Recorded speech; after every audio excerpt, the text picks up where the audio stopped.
Estimados irmãos e irmãs, bom dia! Vamos a mais um evangelho dessa 19ª semana do tempo comum. O Senhor esteja convosco, Ele está no meio de nós. Proclamação do Evangelho de Jesus Cristo segundo Mateus. Glória a vós, Senhor. Naquele tempo, Pedro aproximou-se de Jesus e perguntou: Senhor, quantas vezes devo perdoar se meu irmão pecar contra mim? Até 7 vezes? Jesus respondeu: Não te digo até 7 vezes, mas até 70 vezes 7. Porque o reino dos céus é como um rei que resolveu acertar as contas com seus empregados. Quando começou o acerto, trouxeram-lhe um que lhe devia uma enorme fortuna. Como o empregado não tivesse com o que pagar, o patrão mandou que fosse vendido como escravo junto com a mulher e os filhos, e tudo o que possuía, para que pagasse a dívida. O empregado, porém, caiu aos pés do patrão e prostrado suplicava: Dá-me um prazo e eu te pagarei tudo. Diante disso, o patrão teve compaixão, soltou o empregado e perdoou-lhe a dívida. Ao sair dali, aquele empregado encontrou um dos seus companheiros que lhe devia apenas 100 moedas. Ele o agarrou e começou a sufocá-lo, dizendo: Paga o que me deves. O companheiro, caindo aos seus pés, suplicava: Dá-me um prazo e eu te pagarei. Mas o empregado não quis saber disso. Saiu e mandou jogá-lo na prisão até que pagasse o que devia. Vendo o que havia acontecido, os outros empregados ficaram muito tristes, procuraram o patrão e lhe contaram tudo. Então o patrão mandou chamá-lo e lhe disse: Empregado perverso, eu te perdoei toda a tua dívida, porque tu me suplicaste. Não devias tu também ter compaixão do teu companheiro, como eu tive compaixão de ti?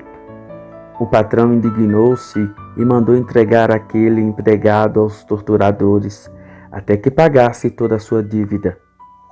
É assim que o meu Pai que está nos céus fará convosco, se cada um não perdoar de coração ao seu irmão. Ao terminar esses discursos, Jesus deixou a Galileia e veio para o território da Judéia, além do Jordão. Palavra da salvação. Glória a vós, Senhor. Estimados irmãos e irmãs, a questão do perdão, ela perpassa toda a história da humanidade. Desde quando Deus criou o homem e a mulher e esses contrariaram os desígnios de Deus, pecando contra Deus, ou seja, atraindo para si a mácula, a mancha do pecado, a misericórdia divina já começou a ser demonstrada em favor do homem e da mulher. Deus não retirou do homem o que ele havia lhe dado. Deus continuou amando, cuidando, protegendo o homem. Mas essa misericórdia divina ganha sua plenitude na pessoa de Jesus. E algo de extraordinário acontecia quando Jesus falava desse amor, dessa misericórdia, porque as pessoas não conseguiam compreender que Deus, Ele não é um Deus que pune, um Deus vingativo, um Deus carrasco. Ele é um Deus amor, um Deus misericórdia. Por isso que Pedro tem uma dúvida bastante pertinente. Quantas vezes eu devo perdoar alguém? Até 7 vezes? 7, nos textos sagrados, tem o sinônimo, o sentido de totalidade. Então Pedro não estava longe de uma reflexão também apurada aos moldes de Deus. Um perdão que é total. Mas só que Jesus vai além. Jesus, ele não quer que a gente perdoe a pessoa numa totalidade, talvez, humanamente falando. Jesus quer que a gente perdoe 70 vezes 7. inúmeras vezes, de uma forma infinita. Meus irmãos, minhas irmãs, Jesus, ele quer e gostaria muito que as pessoas aprendessem isso. E por isso que ele conta essa parábola bonita, que alguém devia uma enorme fortuna. Todos nós temos uma dívida enorme com Deus. Todos nós. Não tem um ser humano, um ser vivente da raça e do gênero humano nessa terra que não deva a Deus uma enorme fortuna de incalculável valor. E Deus perdoa a cada um de nós. Perdoa de tal forma, com tanta grandiosidade de amor, que nos dá seu próprio Filho. Ele mesmo paga a nossa dívida. Ele mesmo assume a nossa corresponsabilidade nessa culpa. E depois ele olha e quer e deseja que nós também reproduzamos isso uns com os outros. É o que nós não entendemos a dinâmica divina.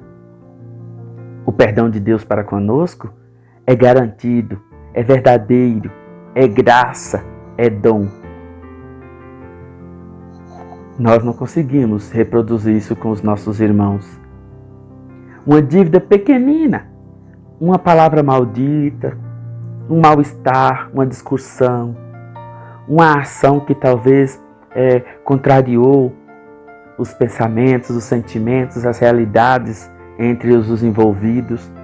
Situações que, de certa forma, não é nada demais em comparação com a dívida enorme que a gente tem com Deus. E quantas pessoas se fecham no seu ódio, no seu rancor, na sua mágoa. Quantas pessoas permitem que o seu caixão seja tampado e com você seja sepultado tamanho ódio, tamanha raiva, tamanho rancor. Quantas pessoas permitem que a outra cerre os seus olhos, levando para o túmulo esses sentimentos pejorativos, quando na verdade todos nós recebemos o perdão de uma dívida incalculável. Qual seria a maior dívida que nós teríamos uns para com os outros em comparação com a dívida que nós temos com Deus? Qual de nós seria capaz de comparar, qual de nós teria o direito, melhor dizendo, de continuar com raiva, com rancor, com mágoa, de mal um do outro, quando que na verdade aquele que tinha todo o direito de virar as costas para nós, nos doou, nos entregou seu próprio Filho, assumindo a nossa pobreza, a nossa insignificância, para nos resgatar e devolver não só o perdão de nossas faltas, mas a dignidade de filhos e filhas muito amados de Deus? Quem de nós teria a ousadia de sustentar um sentimento tão hediondo, tão horroroso dentro do seu próprio coração quanto a falta de misericórdia? Meus irmãos e minhas irmãs, Deus nosso Senhor, Ele vai cobrar de nós essa atitude, essa postura, como o patrão da parábola. No céu não tem como, e eu já estou convencido disso, a pessoa entrar lá com o coração resguardado, vestido, revestido de uma couraça de sentimentos pejorativos. Não tem como. Por isso, esse calabouço, essa prisão, a gente tem que vencê-la aqui e agora. Porque o hoje, ele é certo. O agora, ele é certo. Mas o daqui a pouco, o amanhã, nós não sabemos. Então, não pague para ver. Não espere para ver acontecer.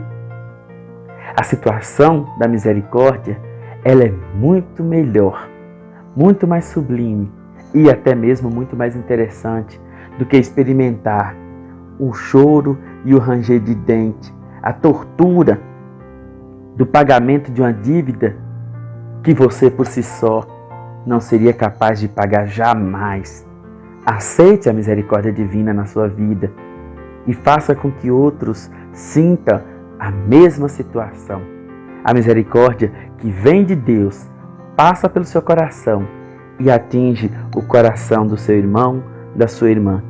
Viver sentimentos pejorativos é uma falta de amor acima de tudo, mas é também uma contrarresposta, uma negação daquele amor que Deus tem por você.